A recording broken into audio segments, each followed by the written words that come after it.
நாமத்தினால் உங்களை வாழ்த்துகிறேன். இன்றைக்கு அநேகர் வாழ்க்கையில் ஒரு பெரிய முன்னேற்றத்தை பார்க்கணும்னு ஒரு எதிர்பார்ப்போடு, ஒரு வாஞ்சியோடு, ஒரு ஆர்வத்தோடு இருக்கிறோம்.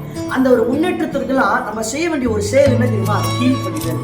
கீழ்ப்படிதல் தான் நம்மளுக்கு ஒரு பெரிய முதப்படி எடுத்து வைக்கிற ஒரு சூழ்நிலை. இன்றைக்கு வேதாகமத்துல ஒரு மனுஷனுடைய பெயர் ஆபிரகாம். அந்த மனுஷன் கர்த்தருடைய சொல்லுக்கு கீழ்ப்படிந்து நடந்தாரு, கர்த்தருடைய வார்த்தைகளுக்கு கீழ்ப்படிந்து நடந்தாரு, ஏசப்பா சொல்ற காரியத்துக்கெல்லாம் கீழ்ப்படிந்தாரு. அது மாத்திரமல்ல, என்னென்னலாம் பெரியவங்க ஒரு இன்ஸ்ட்ரக்ஷன் கொடுக்குறாங்களோ அந்த இன்ஸ்ட்ரக்ஷனுக்கெல்லாம் கீழ்ப்படிந்தாரு. இன்னைக்கு நம்மளுக்கு அதுதாங்க ரொம்ப கஷ்டமா இருக்குது, கஷ்டமா இருக்குது. அதனுடைய வார்த்தைக்கும் நம்ம கீழ்ப்படைய மாட்டேன்றோம். அதாவது மூத்தவங்க நம்மளுக்கு பெற்றோர்கள் சொல்கிற வார்த்தைக்கும் நம்ம கீழ்ப்படைய மாட்டேன்றோம். வசனம் ரொம்ப அழகா இருக்குது.